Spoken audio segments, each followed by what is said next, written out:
Hi all, welcome back to style learning. It's me Anas sir. മക്കളെ എല്ലാവർക്കും സ്വാഗതം. ഓക്കേടാ, ഇത്രയും ക്വസ്റ്റ്യൻസ് ഞാനിപ്പം പറയുന്ന ഇത്രയാണ്. ഇപ്പം നിങ്ങൾ കാണുന്ന ആദ്യ ക്വസ്റ്റ്യൻസ് മുതൽ ഇനി വരുന്ന എല്ലാ ക്വസ്റ്റ്യൻസും മക്കളെ ഈ 4 പാഠത്തിലെ പ്രധാനപ്പെട്ട ക്വസ്റ്റ്യൻസിലാണ് കേട്ടോ. അതുകൊണ്ട് ആ ക്വസ്റ്റ്യൻസ് പഠിച്ചുകൊണ്ട് ജസ്റ്റ് റിവൈസ് ചെയ്തിട്ട് പോവുക, നാളത്തെ എക്സാം പൊള്ളിക്കുക. ഓക്കെ, ഇവിടെ വെക്കാം. First question, define token. എന്താണ് ടോക്കൺ എന്ന് പറയുമ്പോൾ? ടോക്കൺ എന്താണ്? ടോക്കൺ എന്ന് പറഞ്ഞാൽ smallest fundamental building block of the program ആണ്. അതിന്റെ മറ്റൊരു വരുന്ന ലെക്സിക്കൽ യൂണിറ്റ് എന്നാണ് അല്ലേ.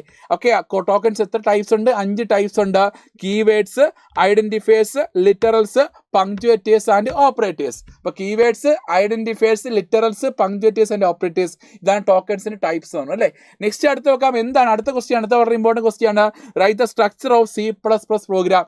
എന്താണ്? ഹാഷിംഗിലൂടെ header file, use namespace identifier, int main, curly brace open ചെയ്തു, സ്റ്റേറ്റ്മെന്റ്സ് കൊടുത്തു, റിട്ടേൺ 0 ക്ലോസ് ചെയ്യുക. ഇത് വളരെ ഇമ്പോർട്ടൻറ്റ്. കാരണം ഇത് മിക്കവാറും റിപ്പീറ്റഡ് ക്വസ്റ്റ്യൻ തന്നെയായിരുന്നു. കാരണം വീണ്ടും ചോദിക്കുന്ന ഒരു ക്വസ്റ്റ്യൻ എന്താ? Structure of C++ program. അതുകൊണ്ട് തന്നെയാണെങ്കിൽ ഈ പ്രാവശ്യം നിങ്ങളുടെ ഓണം എക്സാമിനും തന്നെയാണെങ്കിൽ വളരെ ഇമ്പോർട്ടൻറ്റ് ക്വസ്റ്റ്യൻ ആണ് എന്താ? Structure of C++ program. Next അടുത്തതായിട്ട് വരികയാണെങ്കിൽ ഈ നമ്മുടെ ഈ പറഞ്ഞ സെലക്ഷൻ സ്റ്റേറ്റ്മെന്റ്സിന്റെ ഒക്കെ ആണെങ്കിൽ സിൻടാക്സുകൾ, അതിൽ കൂട്ടത്തി ഏറ്റവും കൊലകൊമ്പൻ ഏതാ മക്കളെ? നെസ്റ്റഡ് ഡിഫറൻസ് ആണ്. നെസ്റ്റഡ് ഡിഫറൻസിന്റെ സിൻടാക്സ് എന്താണ്? If test expression 1, test expression 2, statement block 1, statement block 2.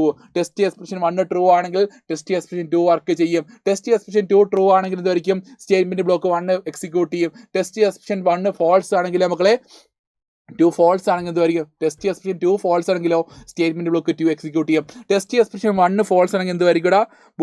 Body of else execute ചെയ്യും, അഥവാ സ്റ്റേറ്റ്മെന്റ് ബ്ലോക്ക് 3 എക്സിക്യൂട്ട് ചെയ്യും. നെക്സ്റ്റ് അടുത്ത് നോക്കാം. എന്താണ് ഡിഫൈൻ അറേ?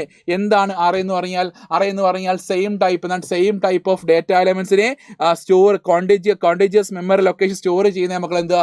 അറേ എന്ന് പറഞ്ഞാൽ. അപ്പോൾ അത്തരത്തിലെ ലിസ്റ്റ് ഓഫ് എലമെന്റ്സിനെ ആണെങ്കിൽ സിംഗിൾ വേരിയബിൾ നെയിം സ്റ്റോർ ചെയ്യുന്ന മക്കൾ എന്താ? അറേ. എന്നാണ് അറേ എന്ന് പറഞ്ഞാൽ. അറേ എന്ന് പറഞ്ഞതായിരിക്കും. അപ്പോൾ അത് ഡിഫൈൻ അറേ വെച്ച് അതായിരിക്കണം. പിന്നെ എന്താണ് അറേയുടെ ഡിക്ലറേഷൻ സിൻടാക്സ് എന്താണോ ആ ഡിക്ലറേഷൻ സിൻടാക്സ് കൂടെ റൈറ്റ് ചെയ്ത് വെച്ചേക്കുക. അതും വളരെ ഇമ്പോർട്ടൻ്റ് ആണ്. പഠിക്കാതെ പോകല്ല്. ഓക്കെ, നെക്സ്റ്റ് അടുത്ത ക്വസ്റ്റ്യൻ നോക്കാം. പിന്നെയാണ് ആ ചാപ്റ്റർ തന്നെ. നെക്സ്റ്റ് ചാപ്റ്ററിലാണ് സ്ട്രിംഗ് ഹാൻഡ്ലിംഗ് ഫംഗ്ഷൻസ്. വളരെ ഇമ്പോർട്ടൻ്റ് ആണ് സ്ട്രിംഗ് ഹാൻഡ്ലിംഗ് ഫംഗ്ഷൻസ്. ഏതൊക്കെയാണ് സ്ട്രിംഗ് ഹാൻഡ്ലിംഗ് ഫംഗ്ഷൻസ്? എന്നല്ല, നമ്മുടെ ആ predefined function full important ആണ്.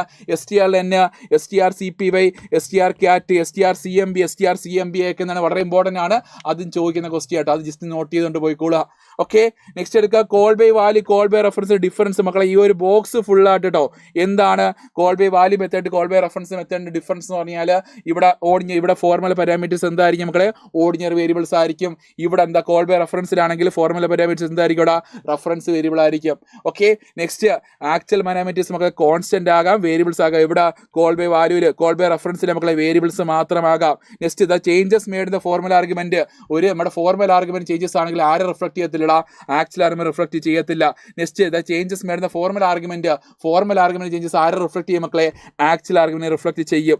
Next exclusive memory allocation required for the formula argument. നമ്മുടെ ഫോർമുല ആർഗ്യുമെന്റും ആക്ച്വൽ ആർഗ്യുമെന്റും പ്രത്യേകം മെമ്മറി അലോക്കേഷൻ ആർക്ക് ആവശ്യമുണ്ട്? അവിടെ ആവശ്യമുണ്ട്.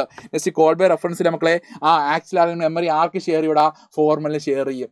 അത് ഈ ഒരു ഡിഫറൻസ് വളരെ ഇമ്പോർട്ടൻ്റ് ആണ്, ചോദിക്കുന്നതാണ്.